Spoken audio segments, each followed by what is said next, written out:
അസ്സലാമു അലൈക്കും വറഹ്മത്തുള്ളാഹി വബറകാതുഹു. ചില ചോദ്യങ്ങളൊക്കെ ഉന്നയിക്കപ്പെട്ടതുണ്ട്. ഞാൻ വളരെ ക്വിക്കായിട്ട് അതിനോടൊരു പ്രതികരണം നടത്താമെന്നാണ് വിചാരിക്കുന്നത്. ഇത് DK എന്ന പ്രൊഫൈലിന് വന്ന ചോദ്യമാണ്. മനുഷ്യൻ മുഖേന എന്ന് പറയുമ്പോൾ മനുഷ്യനെ അള്ളാഹു ആശ്രയിക്കുന്നു എന്നല്ലേ എന്നാണ് ചോദ്യം. നേരത്തെ നമ്മൾ വായിച്ച ഒരു ആയത്തുമായി ബന്ധപ്പെട്ടുകൊണ്ടുള്ളതാണ്. ബൽ നഖ്ദിഫു ബിൽ ഹഖ് അലൽ ബാത്തിൽ ഫയദ്മഗുഹു ഫഇദാ ഹുവ സാഹിഖുൻ വലക്കുമുൽ വൈലു മിമ്മാ തസിഫൂൻ എന്നൊരായത്ത് നമ്മൾ മുകളിൽ പഠിച്ചിട്ടുണ്ടായിരുന്നു. അപ്പൊ അതില് ബാത്തിലിനെ നാം സത്യം കൊണ്ട് പ്രഹരിക്കുന്നു, ബാത്തിലിന്റെ തല നാം അതുകൊണ്ട് ആ വിധത്തിൽ തല്ലിപ്പൊളിക്കുന്നു, അങ്ങനെ ബാത്തില് അപ്രത്യക്ഷമാവുന്നു എന്നുള്ള കാര്യമാണ് അവിടെ പറയുന്നത്. ഞാനത് വിവരിക്കുമ്പോ മനുഷ്യർ മുഖേനയാണ് ഈ കാര്യം നിർവഹിക്കപ്പെടുന്നത്, അള്ളാഹു ചെയ്യുന്നു എന്നാണ് പറയുന്നത് എങ്കിലും എന്ന് പറയുകയുണ്ടായിട്ടുണ്ട്. അതിനോടുള്ള പ്രതികരണമായിട്ടാണ് ഈ ചോദ്യം വന്നിരിക്കുന്നത് എന്നാണ് മനസ്സിലാക്കാൻ പറ്റുന്നത്. യഥാർത്ഥത്തിൽ ഈ ഒരു സന്ദർഭത്തിൽ മാത്രമല്ല, ഖുർആനിൽ ഒരുപാട് സംഗതികള് മനുഷ്യർ ചെയ്യുന്ന പല കാര്യങ്ങളും അള്ളാഹു ചെയ്തു എന്ന് പറയുന്നത് കാണാൻ കഴിയും. അതിന്റെ അടിസ്ഥാനപരമായ ഒരു സൂചന ഏത് കാര്യവും അള്ളാഹുവിന്റെ മശീഅത്ത് കാരണമായിട്ടേ ചെയ്യാൻ സാധ്യമാവുള്ളൂ എന്നതാണ്. വമാ തശാഊന ഇല്ലാ അൻ യശാ അല്ലാഹ്. അള്ളാഹു ഉദ്ദേശിക്കാതെ കണ്ട് അള്ളാഹുവിന്റെ മശീഅത്ത് ഇല്ലാതെ നിങ്ങൾക്കൊരു കാര്യം ഉദ്ദേശിക്കാൻ പോലും സാധ്യമല്ല എന്നാണ് ഖുർആൻ പറയുന്ന കാര്യം. അപ്പൊ ഏതൊരു സംഗതിയുടെ കാര്യത്തിലും അത് ആര് ചെയ്യുകയാണെങ്കിലും അത് അള്ളാഹുവിന്റെ മശീഅത്തിന്റെ ഫലമായിട്ട്, അള്ളാഹുവിന്റെ ഉദ്ദേശത്തിന്റെ ഫലമായിട്ട് മാത്രം സംഭവിക്കുന്ന ഒരു കാര്യം. പ്രപഞ്ചത്തില് അല്ലെങ്കിൽ ഭൂമുഖത്ത് മനുഷ്യര് മിഥ്യ തല പൊക്കുമ്പോഴൊക്കെ തന്നെ അതിനെ നേരിടാൻ മനുഷ്യരിൽ നിന്നൊരു വിഭാഗം ആളുകൾ രംഗത്ത് വരും. എന്നിട്ട് മിഥ്യയെ പ്രഹരിക്കുകയും ആക്രമിക്കുകയും തോൽപ്പിക്കുകയും ഒക്കെ ചെയ്യും. ഈ ഒരു കാര്യമാണ് അവിടെ ചൂണ്ടിക്കാണിക്കപ്പെട്ടത്. അത് അള്ളാഹുവിന്റെ ഒരു സംവിധാനമാണ്. ആ നിലക്ക് തന്നെ അത് ആ പ്രവർത്തനം അല്ലെങ്കിൽ ആ പ്രതിഭാസം നിരന്തരമായി നടന്നുകൊണ്ടിരിക്കും എന്ന കാര്യമാണ് അവിടെ ചൂണ്ടിക്കാണിക്കപ്പെട്ടിട്ടുള്ളത്. മനുഷ്യരുടെ ചിന്ത, പ്രവർത്തനം, അവര് സ്വീകരിക്കുന്ന നടപടികൾ, ഇതൊക്കെ തന്നെ അള്ളാഹു നിയന്ത്രിക്കുന്നുണ്ട്. അള്ളാഹുവിന്റെ നിയന്ത്രണത്തിന്റെ ഒരു ചരട് അതിലുണ്ട്. അതേ സമയത്ത് മനുഷ്യന് ഉത്തരവാദിത്വം അവരുടെ കർമ്മങ്ങളുടെ കാര്യത്തിൽ തോന്നുന്ന വിധത്തിൽ ഒരു പങ്ക് അവർക്ക് അതിലൊക്കെ ഉണ്ട് താൻ. അപ്പൊ അതുകൊണ്ട് തന്നെ ഏത് കാര്യം ഉണ്ടാവുകയാണെങ്കിലും അത് നാം ചെയ്യുന്നു എന്ന വിധത്തിൽ അള്ളാഹുവിന് പറയാൻ യാതൊരു തടസ്സവുമില്ല. അത് തങ്ങളുടെ കുറ്റമാണ് അല്ലെങ്കിൽ തങ്ങൾ ചെയ്ത നന്മയാണ് എന്ന വിധത്തിൽ മനുഷ്യർ നോക്കിക്കാണേണ്ടി വരികയും ചെയ്യും. കാരണം അവരുടെ ഇച്ഛയും അവരുടെ തീരുമാനവും അവരുടെ മനസാന്നിധ്യവും ഒക്കെ അതിൽ അടങ്ങിയിട്ടുണ്ടാവുകയും ചെയ്യും. അങ്ങനെയാണ് ആ സംഗതി നമുക്ക് മനസ്സിലാക്കാൻ സാധിക്കുക.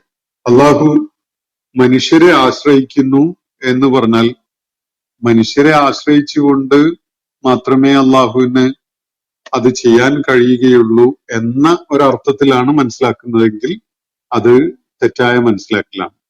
അള്ളാഹുവിന് ഇതൊക്കെ കുൻ എന്ന് പറഞ്ഞാൽ നിർവഹിക്കാനും നടപ്പിലാക്കാനും ഒക്കെ കഴിയുന്ന കാര്യങ്ങളേ ഉള്ളൂ.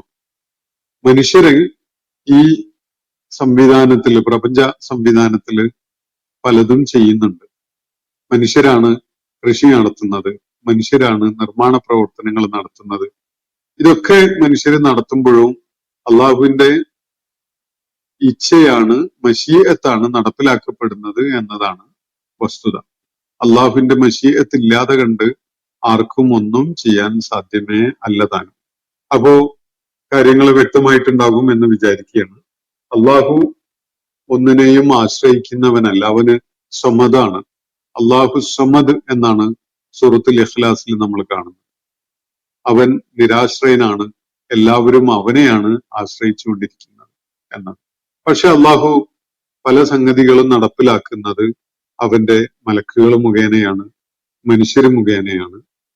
അങ്ങനെ പല പ്രതിഭാസങ്ങളും ഇപ്പൊ നമ്മള് പ്രപഞ്ചത്തിലെ പല പ്രതിഭാസങ്ങളും ജീവജാലങ്ങള് നിർവഹിക്കുന്നത് കാണാൻ കഴിയും.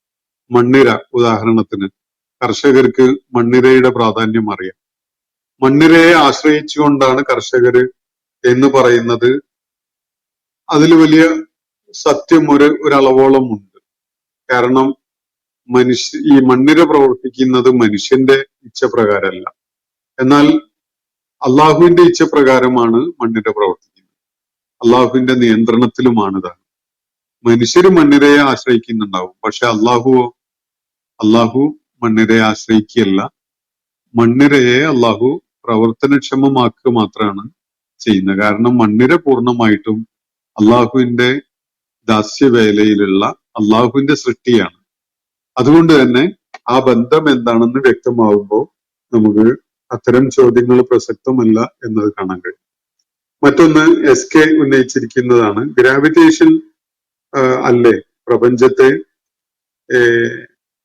നിയമിതമായ രീതിയിൽ ചലിപ്പിച്ചു നിലനിർത്തുന്നത്? അതിൽ നിന്ന് മനസ്സിലാക്കാം അള്ളാഹു അല്ല പ്രപഞ്ചത്തെ നിയന്ത്രിക്കുന്ന ശക്തി എന്ന്. വളരെ അബദ്ധജടിലമായ ഒരു ചോദ്യമാണ്. ഇത് വളരെ ഫൂളിഷ് ആണ് എന്ന് തന്നെ പറയേണ്ടതുണ്ട്. കാരണം പ്രപഞ്ചത്തിലെ പ്രതിഭാസങ്ങളൊക്കെയും തന്നെ അള്ളാഹുവിന്റെ സൃഷ്ടിപ്പാണ്. ശാസ്ത്രം അത്തരം പ്രതിഭാസങ്ങള് പ്രവർത്തനക്ഷമമാണ് എന്നത് വിലയിരുത്തിയും നിരീക്ഷിച്ചും ഒക്കെ കണ്ടെത്തുക മാത്രമാണ് ചെയ്യുന്നത്. ശാസ്ത്രമല്ല ഗ്രാവിറ്റേഷൻ എന്ന പ്രതിഭാസത്തെ സൃഷ്ടിച്ചിട്ടുള്ളത്. കണ്ടെത്തിയ ഒരാളാണ് അതിന്റെ നിർമ്മാതാവ് എന്ന് സങ്കല്പിക്കുന്നത് വല്ലാത്ത അല്പത്വമല്ലേ? എന്നാലോചിച്ച് നോക്കൂ. ഒരു മാവില് കുട്ടികൾ കളിച്ചുകൊണ്ടിരിക്കുമ്പോൾ മാവില് മാങ്ങ കാണുന്നു, ഞാനാണ് ആദ്യം കണ്ടത് എന്ന് പറഞ്ഞുകൊണ്ട് ഒരു തർക്കത്തിൽ ഏർപ്പെടുന്ന കാണാൻ കഴിയും. കണ്ടെത്തി എന്നത് അതിന്റെ ഉടമസ്ഥതാവകാശമാണോ? അങ്ങനെയാണെങ്കിൽ കുട്ടികളുടെ ആ വാദങ്ങളൊക്കെ ശരിയായിരിക്കും. അങ്ങനെയല്ലല്ലോ. ശാസ്ത്രം കണ്ടെത്തുക മാത്രമാണ് ചെയ്യുന്നത്, സാധ്യതകളെ പ്രയോജനപ്പെടുത്തുക മാത്രമാണ് ചെയ്യുന്നത്. ഇപ്പൊ വൈദ്യുതി, അങ്ങനെ ഒരു സാധ്യത പ്രപഞ്ച സൃഷ്ടിപ്പിന്റെ കാലത്ത് തന്നെ, തുടക്കത്തിൽ തന്നെ ഉള്ളതാണ്. പക്ഷെ എത്രയോ നൂറ്റാണ്ടുകൾ പിന്നിട്ട ശേഷമാണ് മനുഷ്യൻ ആ സാധ്യത കണ്ടെത്തി പ്രയോജനപ്പെടുത്താൻ തുടങ്ങുന്നത്. അവിടെ ഉണ്ടായിരുന്നു നേരത്തെ. അതുപോലെ തന്നെ ഇന്റർനെറ്റിന്റെ സാധ്യത നേരത്തെ ഇവിടെ ഉണ്ടായിരുന്നതാണ്. പക്ഷെ നമ്മൾ സമീപകാലത്ത് മാത്രമാണ് അതൊക്കെ കണ്ടെത്തിയിട്ടുള്ളത്. ഈ കണ്ടെത്തി മനുഷ്യൻ അറിവ് ആർജിക്കുന്നതിനാണ് ശാസ്ത്രം എന്ന് പറയാം. അല്ലാതെ ശാസ്ത്രം ഒരാളുടെ പേരല്ല. അങ്ങനെ ചിലര് തെറ്റിദ്ധരിക്കുന്നുണ്ടോ എന്നൊരു സംശയമുണ്ട്. അത് ഒരാള് കണ്ടെത്തി ഉണ്ടാക്കിയ അങ്ങനെയല്ല. മനുഷ്യരുടെ കലക്റ്റീവായിട്ട് പടിപടിയായിട്ടുള്ള വളർച്ചയാണ് ശാസ്ത്രം. അറിവ് നേടുന്നതിൽ മനുഷ്യൻ നടത്തുന്ന മുന്നേറ്റമാണ് യഥാർത്ഥത്തിൽ ശാസ്ത്രം എന്നത് മനസ്സിലാക്കാൻ പറ്റും. മറ്റൊരു ചോദ്യം SK ഉന്നയിച്ചിരിക്കുന്നതാണ്, സൂര്യനിൽ നടക്കുന്ന ന്യൂക്ലിയർ ഫ്യൂഷൻ അല്ലേ ഭൂമിയിൽ ഊർജവും പ്രകാശവും എത്തിക്കുന്നത്? അതിൽ അള്ളാഹുവിന് റോളില്ല എന്നല്ലേ ശാസ്ത്രം ഇന്ന് കണ്ടെത്തിയിട്ടുള്ളത്? മഴ പെയ്യിക്കുന്നത് അള്ളാഹു ആണെന്നാണ് ഖുർആൻ പറയുന്നത്. പക്ഷെ ഇന്ന് മഴയുടെ സാങ്കേതികത എന്തെന്ന് ശാസ്ത്രം കണ്ടെത്തിയില്ലേ?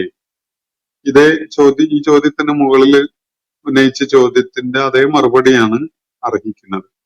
മഴ, ഊർജം, അതുപോലെയുള്ള പ്രതിഭാസങ്ങൾ ഇതൊക്കെ ഭൂമുഖത്ത് നമ്മൾ അനുഭവിക്കുന്നുണ്ട്. സൂര്യതാപം നമുക്ക് ലഭിക്കുന്നുണ്ട്, സൗരോർജം നമ്മൾ പ്രയോജനപ്പെടുത്തുന്നുണ്ട്, മഴ ഒക്കെ നമ്മൾ പ്രയോജനപ്പെടുത്തുന്നുണ്ട്. ഇതൊക്കെ എങ്ങനെ പ്രവർത്തനക്ഷമമാകുന്നു എന്നത് മനുഷ്യൻ നിരന്തരമായി പടിപടിയായി മനസ്സിലാക്കുന്നു എന്നതാണ് വസ്തുത. ആ മനസ്സിലാക്കുന്ന പ്രക്രിയയാണ് നമ്മൾ ശാസ്ത്രം എന്ന് വിളിക്കുന്നത്. ഏറ്റവും പൗരാണികനായ മനുഷ്യന് വരെ ശാസ്ത്രം ഉണ്ടായിരുന്നു. അവന്റെ കണ്ണുകളും കാതുകളും അവന്റെ ഇന്ദ്രിയങ്ങളൊക്കെ ഉപയോഗപ്പെടുത്തിയിട്ട് പലതിനെ കുറിച്ചും അവൻ പലതും മനസ്സിലാക്കിയിട്ടുണ്ടായിരുന്നു. കല്ലിന്റെ പാരുഷ്യവും പരുപരുത്ത പ്രതലമാണ് കല്ലിനുള്ളത്. അതുപോലെ തരിതരിയായിട്ടുള്ള ഒരു പ്രകൃതമാണ് മണ്ണിനുള്ളത്. വളരെ മൃദുലതയുള്ള പ്രതലമാണ് പൂക്കളുടെ ഇതളുകൾക്കുള്ളത്. ഇതൊക്കെ മനുഷ്യന് വളരെ പൗരാണികമായ കാലത്ത് തൊട്ടും കണ്ടും വാസനിച്ചും ഒക്കെ അറിഞ്ഞിട്ടുള്ള കാര്യങ്ങളാണല്ലോ. അതൊക്കെ ആ കാലഘട്ടത്തിലെ ശാസ്ത്രമാണ്. ശാസ്ത്രം അതിന്റെ സാധ്യതകള് മനുഷ്യന്റെ ബുദ്ധിപരമായ വളർച്ചക്കും നാഗരിക വളർച്ചക്കും ഒക്കെ സമാന്തരമായിട്ട് ഒരുപാട് വികസിച്ചു പോയിട്ടുണ്ട്. ഇത് ആരുടെയും കുത്തകയല്ല. ഇത് ഏതെങ്കിലും നിരീശ്വരവാദികളുടെയോ നിർമ്മതരുടെയോ സ്വന്തമായ ഒരു സാധനമല്ല ഈ ശാസ്ത്രം എന്ന് പറയുന്നത്. ആരും ശാസ്ത്രത്തിന് സംഭാവനകൾ നൽകുന്നവരായി മാറും. പഴയകാലത്ത് ഇസ്ലാമിന്റെ നബി സല്ലല്ലാഹു അലൈഹി വസല്ലമയുടെ ആ നൂറ്റാണ്ട് പിന്നിട്ട് 3-4 അല്ലെ 4-5-6-7-8 നൂറ്റാണ്ടുകള് ശാസ്ത്രത്തിന്റെ വലിയ പ്രതാപം ഉണ്ടായിരുന്ന കാലാണ്. അവരൊക്കെ തന്നെയും ശാസ്ത്രജ്ഞന്മാരായിരുന്നത് അള്ളാഹുവിന്റെ ആയാത്തുകളെ കണ്ടെത്തി മനസ്സിലാക്കി അതിന്റെ സാധ്യതകളെ അന്വേഷിക്കുക എന്നുള്ള നിലക്കാണ് അവര് ശാസ്ത്രജ്ഞന്മാരായി വലിയ മുന്നേറ്റങ്ങൾ നടത്തിയിട്ടുള്ളത്. ഇബ്നു ഹൈസം എന്ന പേരിൽ അറിയപ്പെടുന്ന ആ പൗരാണിക ശാസ്ത്രജ്ഞൻ വെളിച്ചത്തിനെ കുറിച്ച് ഉള്ള അദ്ദേഹത്തിന്റെ സിദ്ധാന്തങ്ങൾ, അങ്ങനെയുള്ള ഒരുപാട് ഓപ്റ്റിക്സിന്റെ പിതാവ് എന്നൊക്കെ അറിയപ്പെടുന്ന ആളാണ്.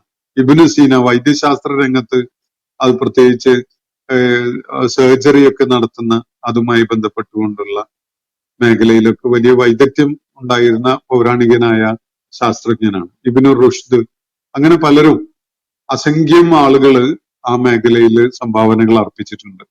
ഇന്ന് ഈ കാലഘട്ടത്തില് നിരീശ്വരരായ പലരും ശാസ്ത്രജ്ഞന്മാരായി ഉണ്ട് എന്നത് ഒഴിച്ചു നിർത്തിയാൽ അത് നിരീശ്വരരുടെയോ നാസ്തികരുടെയോ കുത്തകയായ ഒരു മേഖലയല്ല. എന്നല്ല, ഏതെങ്കിലും ഒരു മേഖലയെ മാത്രം ചുരുക്കി പറയുന്ന പേരല്ല ശാസ്ത്രം എന്നത്. മനുഷ്യന്റെ ജ്ഞാനാന്വേഷണത്തിന്റെ ഫലമായി അവൻ എത്തിച്ചേരുന്ന ഏത് നൂതനമായ കാര്യവും ശാസ്ത്രത്തിന്റെ ഭാഗമാണ്. അതിന് ആ ശാസ്ത്രജ്ഞൻ അവന്റെ മുന്നേയുള്ള തലമുറകളോട് കടപ്പെട്ടിട്ടുമുണ്ട്. ഒരു ശാസ്ത്രജ്ഞനും സീറോ എന്നല്ല തുടങ്ങുന്നത്. ഒരുപാട് നൂറ്റാണ്ടുകളിലൂടെ മനുഷ്യൻ ആർജിച്ച അറിവിന്റെ പ്രതലത്തിൽ നിന്നുകൊണ്ടാണ് അടുത്ത പടിയിലേക്ക് ഓരോ ശാസ്ത്രജ്ഞനും മുന്നേറുന്നത് എന്ന് കാണാൻ സാധിക്കും. അതുകൊണ്ട് ശാസ്ത്രവുമായിട്ട് ഇസ്ലാമിന്, ഖുർആനിന് സംഘട്ടനമുണ്ട് എന്ന് സങ്കല്പിക്കുന്നത് ഏറ്റവും വലിയ വിഡ്ഢിത്തമായിട്ടേ കാണാൻ പറ്റുള്ളൂ. കാരണം ഇതൊക്കെ തന്നെയും ശാസ്ത്രം എന്നുള്ള നിലക്ക് നമ്മൾ കണ്ടെത്തുന്ന കാര്യങ്ങളൊക്കെ തന്നെയും പ്രപഞ്ചത്തിലെ പ്രതിഭാസങ്ങൾ എങ്ങനെ പ്രവർത്തനക്ഷമമാകുന്നു എന്നതിനെ നിരീക്ഷിച്ചുകൊണ്ട് നടത്തുന്ന കണ്ടെത്തലുകളാണ്. അതിനപ്പുറത്തേക്ക് ശാസ്ത്രത്തിന് പോകാൻ കഴിയുന്നില്ല. ഇതിന്റെ പുറകില് ഒരു ആസൂത്രകനുണ്ട്, ഒരു മുദബ്ബിറുണ്ട് എന്നതാണ് ഖുർആൻ മുന്നോട്ട് വെക്കുന്ന ആശയം. എസ്കെയുടെ മറ്റൊരു ചോദ്യം, ഗ്രാവിറ്റി പ്രാപഞ്ചിക ശക്തിയാണ് എന്നാണ്. പ്രപഞ്ചം തന്നെ അള്ളാഹുവിന്റെ സൃഷ്ടിയാണ്. പിന്നെ അതിനകത്തുള്ള ശക്തി ആരുടേതാണ് എന്ന് പറയേണ്ടതില്ലല്ലോ. ഏകദൈവം എന്ന ആശയം സംഘടനാ താല്പര്യം ഉദ്ദേശിച്ചു കൊണ്ടുവന്ന ഒരു വാദമല്ലേ എന്നാണ്. മനുഷ്യരെ സംഘടിപ്പിച്ചുകൊണ്ട് വലിയ മുന്നേറ്റം ഉണ്ടാക്കിയ അറബികളുടെ സംസ്കാരം ലോകത്ത് എല്ലായിടത്തും എത്തിക്കാൻ വേണ്ടിയാണ് ഈ ഖുർആൻ ഏകദൈവത്വം എന്ന ആശയവുമായിട്ട് രംഗത്ത് വന്നിട്ടുള്ളത് എന്നാണ് എസ് പറയുന്നത്. എസ് ഒരു ലേശം കൂടിയൊക്കെ ചരിത്രവും അതുപോലെ ഈ കാലഘട്ടങ്ങളെ കുറിച്ചുള്ള കാര്യങ്ങളൊക്കെ വായിച്ച് പഠിച്ച് മനസ്സിലാക്കുക. അപ്പൊ കൂടുതൽ കാര്യങ്ങളിൽ വ്യക്തത ഉണ്ടാകും. ജനങ്ങളെ എന്തിനു വേണ്ടി മുഹമ്മദ് നബി സല്ലല്ലാഹു അലൈഹി വസല്ലം സംഘടിപ്പിച്ചു, എന്നിട്ട് എന്ത് ലക്ഷ്യത്തിലേക്ക് മുന്നേറി, അദ്ദേഹം എന്ത് നേടി, അറബികൾ എന്ത് നേടി തുടങ്ങിയ കാര്യങ്ങൾ അദ്ദേഹത്തിന് ആലോചിക്കാവുന്നതാണ്. മാത്രവുമല്ല, വിശുദ്ധ ഖുർആൻ എന്ന ഈ ഗ്രന്ഥം 6236 ആയത്തുകൾ അടങ്ങിയിട്ടുള്ള ഈ ഗ്രന്ഥം മുഹമ്മദ് എന്ന വ്യക്തിയാണ് ഉണ്ടാക്കിയതെങ്കിൽ അതുപോലെയുള്ള ഒരു ഗ്രന്ഥം ഉണ്ടാക്കുന്നതിന് എന്താണ് എസ്കെക്കും അതുപോലെയുള്ള ആളുകൾക്കും തടസ്സമായിട്ടുള്ളത് എന്നുകൂടി നിങ്ങൾ സ്വയം അന്വേഷിച്ച് കണ്ടെത്തുക. അതിനുള്ള ഉത്തരം കൂടി നിങ്ങൾ കണ്ടെത്തുക. അപ്പോൾ നിങ്ങൾക്ക് ബോധ്യപ്പെടും ഇത് പ്രത്യേകിച്ച് ലക്ഷ്യമൊന്നുമില്ലാതെ ആളുകളെ സംഘടിപ്പിച്ച് ലോകം കൈയടക്കാൻ ചെയ്തൊരു പണിയുടെ പ്രകടനങ്ങളാണ് എന്ന് നിങ്ങൾ സങ്കല്പിക്കുന്നത് ഒരു ഭൂലോക വിഡ്ഢിത്തമാണ് എന്നത് നിങ്ങൾക്ക് ബോധ്യപ്പെടും. നിങ്ങൾ ഈ വിധത്തിലുള്ള സംശയങ്ങൾ ഉന്നയിച്ചുകൊണ്ടുള്ള സമീപനം സ്വീകരിക്കുന്നത് നല്ലതാണ്. അതിനോടൊപ്പം തന്നെ നമുക്ക് സത്യം എന്താണ് എന്നറിയാനുള്ള സത്യസന്ധതയോടുകൂടിയുള്ള താല്പര്യവും ഉണ്ടാകണം എന്ന് മാത്രമേ ഉള്ളൂ. ആഖിർ ദഅവാന അനിൽ ഹംദുലില്ലാഹി റബ്ബിൽ ആലമീൻ. അസ്സലാമു അലൈക്കും വറഹ്മത്തുള്ളാഹി വബറകാതുഹു.